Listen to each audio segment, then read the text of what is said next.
Bienvenidos a su canal Epidatos. En nuestra quinta sesión de metodología de la investigación, nosotros nos vamos a centrar en un componente que es vital para nosotros como investigadores. Tiene que ver con la hipótesis de investigación. Cuando nosotros planteamos nuestro problema de investigación, lo explicamos, lo delimitamos y luego formulamos nuestra pregunta de investigación. Un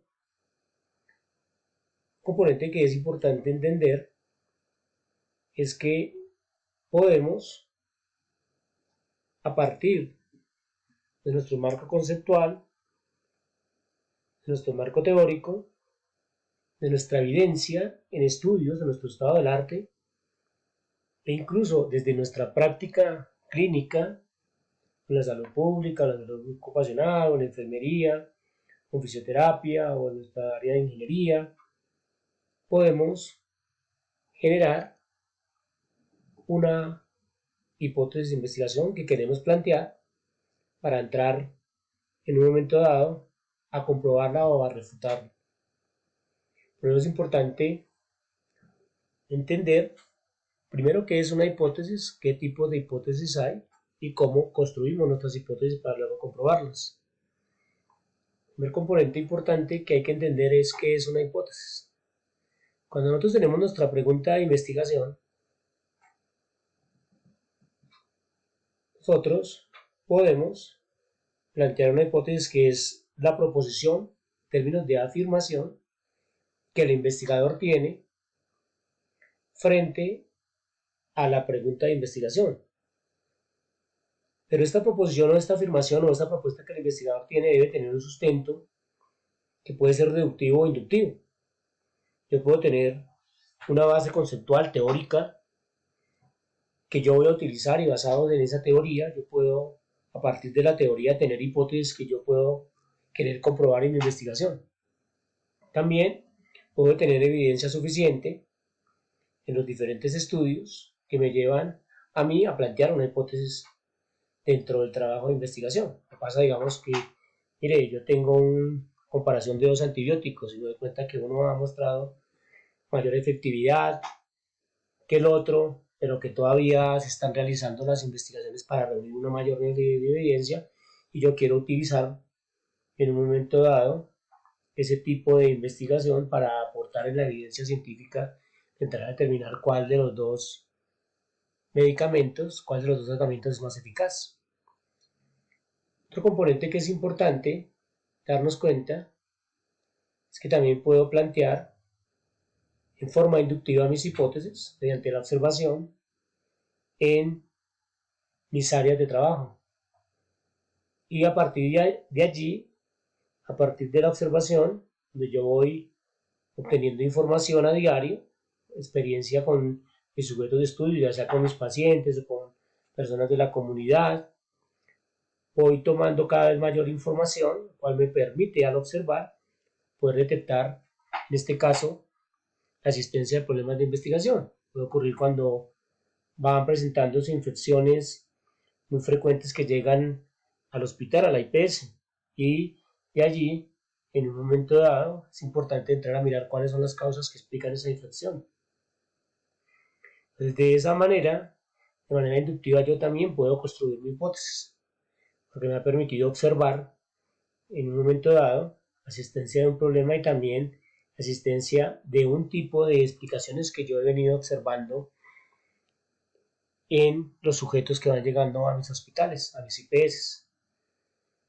Donde nos vamos a centrar nosotros es que cuando ya tenemos nuestra propuesta, nuestra proposición, nuestra afirmación, nuestra hipótesis, vamos a construir toda nuestra investigación para comprobarla o para refutarla. Esta hipótesis está ligada directamente con la teoría que yo estoy construyendo como investigador, ya sea para soportar la teoría o para generar en un momento dado una mayor evidencia en la construcción de una explicación sólida y teórica frente a los problemas de investigación como tal. Y esa viene a ser nuestra directriz principal como investigadores. Importante darnos cuenta que la hipótesis tiene tres componentes para poderse plantear. Una, yo debo distinguir la unidad de análisis o los sujetos de estudio. ¿Quiénes son los pacientes que tienen esta enfermedad, que tienen diabetes tipo 2, que tienen tuberculosis, que tienen hipertensión arterial? Yo debo distinguir mi unidad o sujetos de análisis.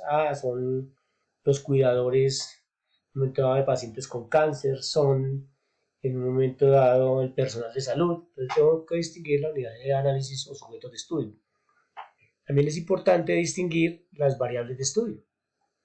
Entender en un momento dado cuáles son las variables que yo necesito como investigador para formular adecuadamente mi hipótesis.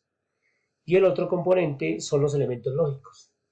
La hipótesis tiene componentes como mayor, menor o igual. Yo puedo querer comprobar que este medicamento es más eficaz que este otro medicamento.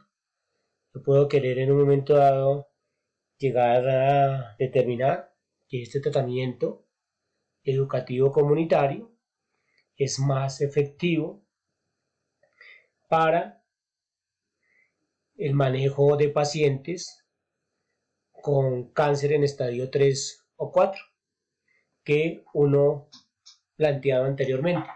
Entonces yo puedo tener los elementos lógicos también dentro de los componentes de una hipótesis que tengo como investigador como tal. Acá un ejemplo. Entonces, importante siempre tener la coherencia metodológica. Yo tengo una pregunta y a partir de ahí es que construyo mi hipótesis. La pregunta acá es que la no adherencia al tratamiento antipsicótico está asociada a la rehospitalización de pacientes psicóticos en las clínicas psiquiátricas en Colombia en el 2020. Vamos a mirar los tres componentes para plantear la hipótesis. La unidad de análisis, los pacientes psicóticos en las clínicas psiquiátricas en Colombia. Las variables de estudio, la no adherencia al tratamiento antipsicótico, que es nuestra variable independiente. Entonces queremos ver si esa no adherencia se encuentra asociada a esta variable dependiente que es la rehospitalización. Y el otro elemento lógico que vamos a utilizar, en este caso, es el de mayor. Entonces la hipótesis estaría planteada como la no adherencia al tratamiento psicótico es mayor en los hospitalizados que en los no hospitalizados en las clínicas psiquiátricas en Colombia en el 2020. Por lo tanto, existe una asociación entre la no adherencia al tratamiento antipsicótico y la hospitalización. Será la hipótesis que nosotros vamos a plantear para resolver en nuestro trabajo de investigación. Este es uno de los ejemplos. Después de plantear nuestra hipótesis, va a ser importante para nosotros entender que la debemos operacionalizar. Cuando la debemos operacionalizar, es que vamos a clasificar las hipótesis en hipótesis nula e hipótesis alterna. La hipótesis nula es H0 y la hipótesis alterna es HA.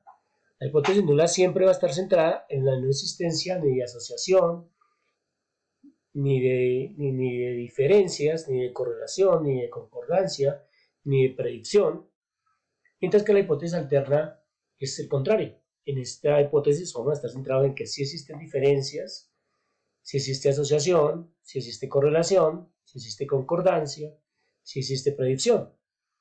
Esta es una clasificación que se toma de la estadística, donde en ella se plantea las hipótesis como hipótesis nula e hipótesis alterna, y donde va a ser importante para nosotros operacionalizarlas a tal grado que tenemos que distinguir qué es lo que estamos comparando. Estamos comparando dos proporciones, dos probabilidades. No, estamos comparando dos promedios. Estamos comparando un riesgo relativo. Estamos comparando un OR, estamos comparando un hazard rate. Entonces tengo que operacionalizar el parámetro que voy a utilizar en mi hipótesis. Mi hipótesis nula y en mi hipótesis alterna. Para que luego, con las mediciones que yo voy a tomar como investigador, entrar a comprobar o a refutar la hipótesis nula. Quedarme con en otras palabras, darme cuenta si me quedo con la hipótesis nula o con la hipótesis alterna y utilizar la prueba, lógicamente, estadística adecuada, la que tenga más poder, más potencia para tomar ese tipo de decisiones, pero también condicionada que tenga un tamaño adecuado de muestra para poder tomar ese tipo de decisiones. Entonces ya es operacionalizar la hipótesis de tal manera que yo pueda llegar a entrar a demostrar la hipótesis o a refutarla, es la construcción de la evidencia. Vamos a encontrarnos con diferentes tipos de hipótesis como investigadores. En general vamos a encontrar hipótesis descriptivas, también podemos encontrar ese tipo de hipótesis, no son muy frecuentes, pero también las podemos encontrar.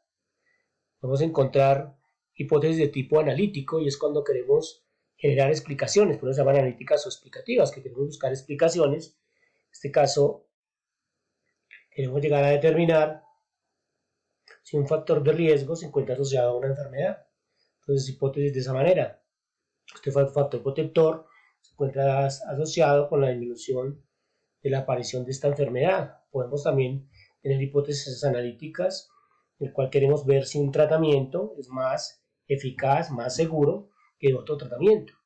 También podemos tener hipótesis de tipo predictivo, en el cual nosotros queremos evaluar si hay unos factores que pueden ser pronósticos para la aparición de una enfermedad, o podemos llegar a tener también hipótesis, en las cuales construimos unos modelos y queremos comprobar a partir de esos modelos asociativos, generar hipótesis para entrar a evaluar si realmente son predictivos o no son predictivos esos modelos asociativos.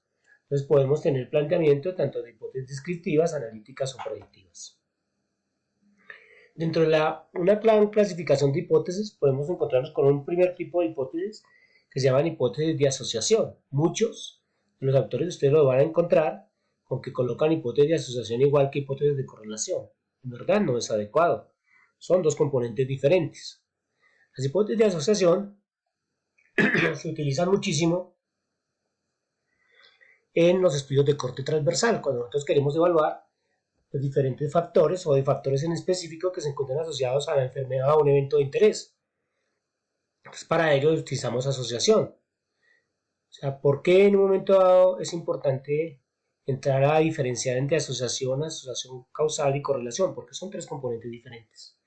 En la asociación simplemente me interesa ver si una serie de factores se encuentran asociados a un evento de interés, generalmente los estudios de corte transversal, donde yo no puedo distinguir la temporalidad de quién fue primero, si el factor asociado o el desenlace. Entonces, por eso estamos hablando de hipótesis de asociación. Por eso en los estudios de corte transversal yo puedo plantear hipótesis de asociación. Tengo que distinguir las hipótesis de asociación con las hipótesis de asociación causal. En la hipótesis de asociación causal sí es importante entrar a determinar que esa es la causa probable de la aparición de esa enfermedad o ese evento de interés. Por eso es importante conocer los criterios de causalidad de Bradford-Hill, y uno de ellos es el de temporalidad, en que yo determino que la exposición fue antes del desenlace y que hay una plausibilidad biológica o en el área en el que yo me encuentre que tiene una explicación válida de que ésta va a desencadenar en ese desenlace. Lo mismo, otros componentes importantes como tener conocimiento de consistencia, que hayan investigaciones previas en las diferentes poblaciones, también que se trabaje en un momento dado con evidencia experimental, que haya analogía, diferentes componentes que nos ayudan a reforzar esa asociación causal como tal. Diferente a las hipótesis de correlación. La correlación no me importa explicar absolutamente nada, simplemente quiero ver si dos variables se relacionan. El peso y la talla en los niños de 6 a 8 años de nuestras escuelas se correlacionan.